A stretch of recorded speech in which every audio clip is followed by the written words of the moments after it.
हिंदी में यूपीएससी की तैयारी से संबंधित प्रोग्राम्स को देखने के लिए सब्सक्राइब करें स्टडी IQIAS हिंदी। नमस्कार, मैं ओम द्विवेदी स्वागत करता हूं आपका स्टडी IQIAS हिंदी के इस प्लेटफॉर्म पर। और आज मैं जो चर्चा करने वाला हूं इस वीडियो में आपके साथ वो है यूपीएससी 2025 के बारे में। देखिए, बहुत सारे जो क्वेश्चंस, डाउट्स लगातार जो बच्चे पूछते रहते हैं और जो आ रहे हैं, वो कुछ कॉमन डाउट्स को लेकर के मैं आज आपके साथ डिस्कस करूंगा, जिससे कि ऐसे स्टूडेंट्स जिन्होंने टारगेट किया है कि हम यूपीएससी 2025 में देने वाले हैं, मतलब कि हम ऑलरेडी मार्च में एंटर कर चुके हैं और मार्च अप्रैल मई, है ना, लगभग 3 महीने, 3 ना कह करके 2.5 महीने ही कहना चाहिए, ठीक है, कि इस जो नेक्स्ट आने वाले 2-2.5 महीने हैं उसको आप किस तरीके से प्लान करें और पूरा सिलेबस आप एक बार रिवाइज भी कर ले जाए और कॉन्फिडेंस भी आ जाए आपको, है ना। क्यों इतना ज़रूरी है कॉन्फिडेंस को लेकर के, क्यों मैंने ये बात कही, इसके बारे में मैं आपसे डिटेल में चर्चा करने वाला हूँ। देखिए, जब हम एग्ज़ाम को पास करने के बारे में बात करते हैं कि एग्ज़ाम हमें सर पास करना है, एग्ज़ाम पास करना है, ये तो आप जानते हैं कि सर ये यूपीएससी का एग्ज़ाम है ना, कोई वन डे एग्ज़ाम नहीं है, ऐसा कोई एग्ज़ाम नहीं है कि आज पढ़ा और कल जा करके वहाँ पर परफॉर्म किया और बस आपका काम हो जाएगा, ठीक है। कई चरणों में होने वाला एग्ज़ाम है, जिसमें से आज जो मैं आपके साथ डिस्कस कर रहा हूँ वो मैं प्रीलिम्स के बारे में डिस्कस कर रहा हूँ, है ना, जो इसका पहला चरण है और जो सबसे ज़्यादा इंपॉर्टेंट है, सबसे ज़्यादा महत्वपूर्ण है। सबसे ज़्यादा महत्वपूर्ण इंपॉर्टेंट इस लिहाज से है क्योंकि यूपीएससी का ये वो चरण है जिसमें मैक्सिमम लोग बाहर हो जाते हैं, मैक्सिमम लोग बेटा इसमें बाहर हो जाते हैं, इसलिए इसकी सीरियसनेस बहुत एक्सट्रीम लेवल पर आपको रखनी पड़ेगी। अब बात आती है कि सर हमें एग्ज़ाम को पास करना है और हम ऑलरेडी मार्च में आ चुके हैं, अब कैसे करें कि हमारा सारा टाइम मैनेजमेंट हो जाए, टाइम मैनेजमेंट हो जाए, टाइम मैनेज करना हम समझ जाएं। दूसरी बात, हमारा सारा रिवीजन हो जाए। तीसरी बात, हमें कॉन्फिडेंस आ जाए, कॉन्फिडेंस, ठीक है। तो ये 3 चीज़ें कैसे आएंगी, इस चीज़ पर मैं आपके साथ चर्चा करने वाला हूँ। कैसे आएंगी, इसका सॉल्यूशन आपका ये है। देखिए, सबसे पहले मैं यहाँ पर कॉन्फिडेंस को लिख देता हूँ। कॉन्फिडेंस, ये जो कॉन्फिडेंस है ये सबसे ज़्यादा इंपॉर्टेंट वर्ड है और इसलिए इंपॉर्टेंट है क्योंकि इस एग्ज़ाम को पास करने के लिए, यूपीएससी को अगर हम पास करने के बारे में बात करते हैं तो नॉलेज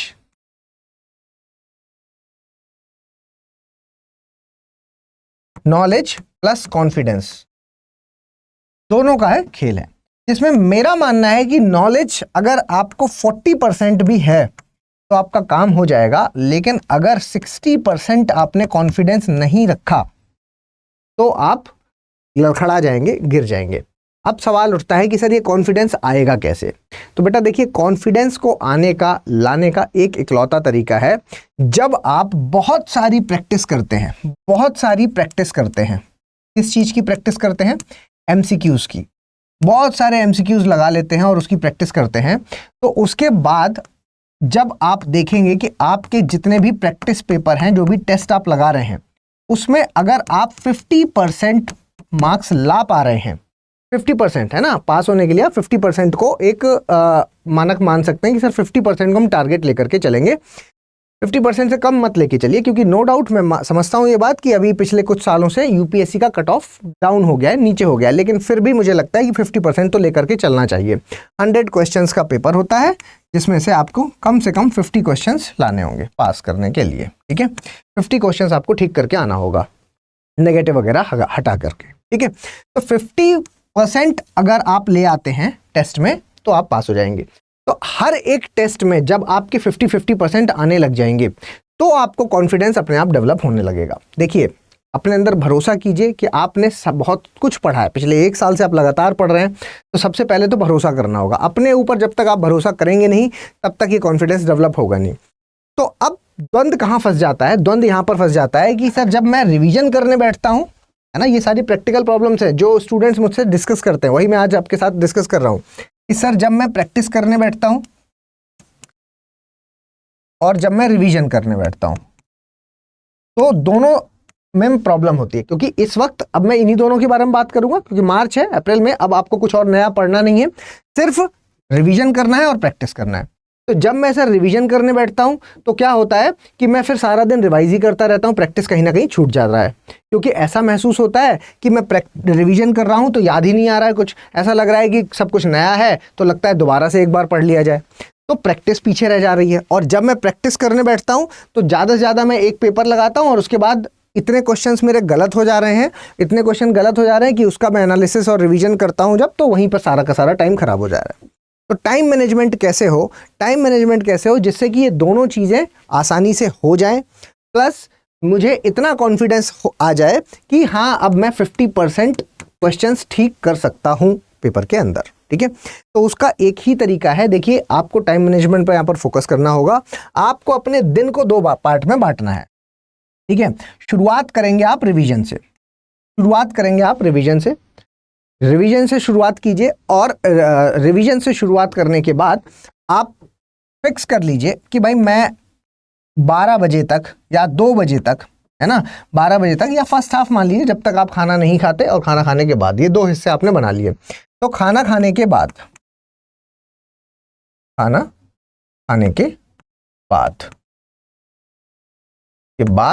या पहले, है ना, एक पोर्शन बाद में करेंगे, एक पोर्शन पहले करेंगे। तो रिवीजन और फिर इधर रख लेता हूं मैं प्रैक्टिस को। ठीक है, तो आपको करना क्या है कि खाना खाने के पहले या खाना खाने के बाद आपको एक हिस्सा करना है और दूसरा हिस्सा आपको खाना खाने के बाद करना है। तो इस तरीके से 2 भाग में ये बटेगा।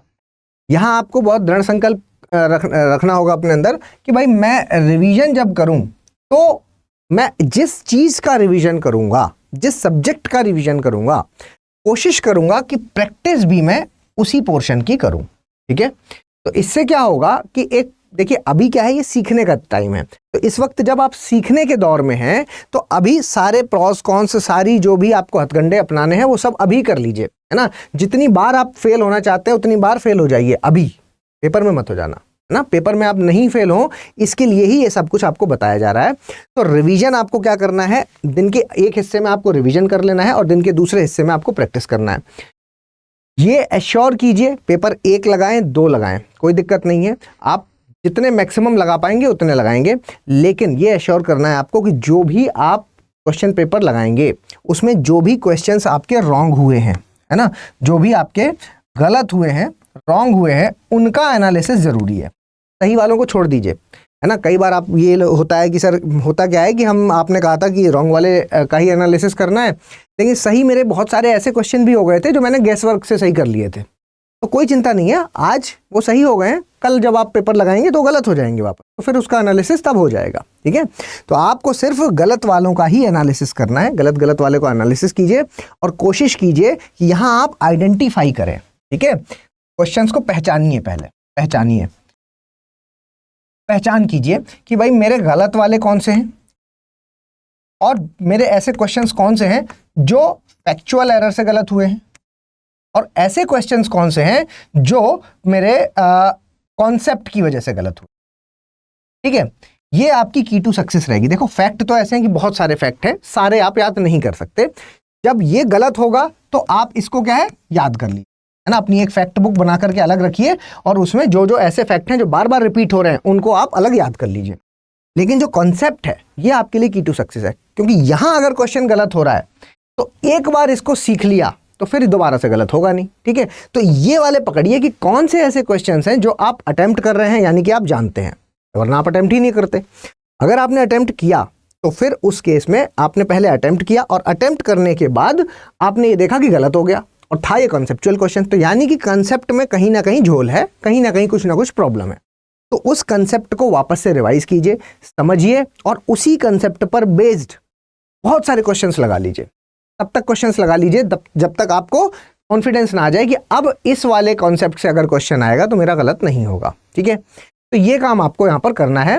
बाकी अगर आपने ये गलती की कि नहीं मैं सिर्फ पढ़े जा रहा हूँ तो आप यकीन मानिए कभी एग्जाम नहीं निकलेगा। और अगर आपने ये गलती की कि सिर्फ मैं प्रैक्टिस कर लेता हूँ और फिर मैं उसका एनालिसिस नहीं करूँगा तो भी एग्जाम नहीं निकलेगा।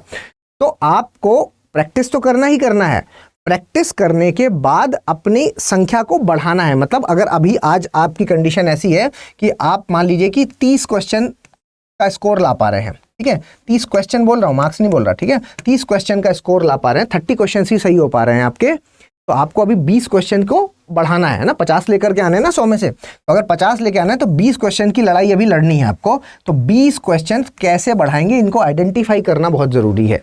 ठीक, तो यहां पर स्टडी आईक्यू आपकी हेल्प कर सकता है। स्टडी आईक्यू आपकी कैसे हेल्प करेगा?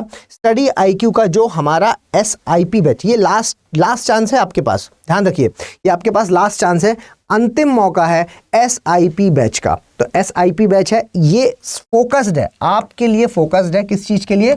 रिवीजन के लिए और MCQs की प्रैक्टिस के लिए। इसमें हम टेस्ट देंगे, कितने? 75 से ज्यादा, इतने सारे पेपर आपसे लगवाएंगे, इतने क्वेश्चंस करवा लेंगे, इतने क्वेश्चंस करवा लेंगे कि आप अपने आप उसमें कंफर्टेबल हो जाएंगे। और रिवीजन है जो वो हम लाइव क्लास में कराएंगे। लाइव क्लास में कराने के पीछे का एम है, क्योंकि क्या होता है ना कि रिकॉर्डिंग लेक्चर्स तो आपको मिल जाते हैं, लेकिन फिर जब चीज़ें आपके ऊपर छोड़ दी जाती हैं तो उतना स्टूडेंट डिसिप्लिन्ड और कंसिस्टेंट नहीं हो पाता, जिसकी वजह से वो अपने आप से वो कर ले। तो इसलिए लाइव क्लास में एक क्या है, आपको मोटिवेशन मिलता है, एक डिसिप्लिन्ड हो जाते हैं आप, ठीक है। तो लगातार आप इसमें जुड़ सकते हैं, और इसमें ये लास्ट बैच होगा, ध्यान रखिए, क्योंकि अब बहुत ही कम समय बचा है, तो अब ज़्यादा सोचने की ज़रूरत नहीं है, इसमें आपको जुड़ना है और रिवीजन और MCQs है जो वो हमारे साथ मिल करके करना है। क्या है? ओम लाइव कोड का इस्तेमाल कीजिएगा, 4999 में मिल जाएगा। ये कीमत है जो ये इतनी है कि अगर आप मार्केट से टेस्ट पेपर ही खरीदेंगे, है ना, सारे टेस्ट पेपर ही खरीद लेंगे प्रैक्टिस के लिए, तो भी फोटोकॉपी की जो कीमत होती है वो उसी के बराबर ये पूरा कोर्स मिल जाएगा आपको, ठीक है। तो इसको लीजिए, और इसकी क्लासेस हैं जो वो आपकी 18 मार्च से शुरू हो रही हैं, ठीक है। 18 मार्च से क्लास स्टार्ट हो जाएंगी, तो ज़्यादा समय अब आपके पास बचा नहीं है, 18 मार्च।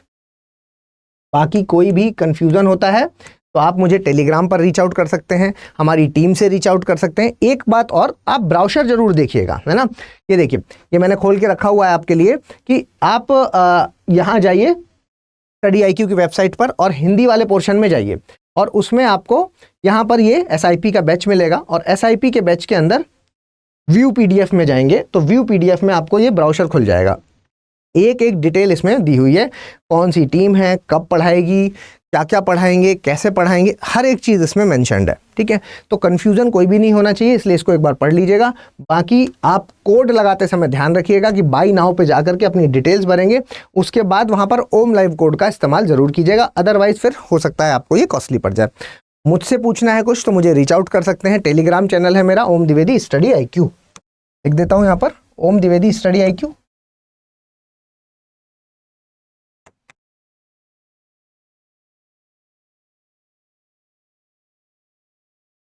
ये मेरा टेलीग्राम चैनल है, ठीक है, ये मेरा टेलीग्राम चैनल है, और इस पर आप मुझे रीच आउट कर सकते हैं, ठीक है।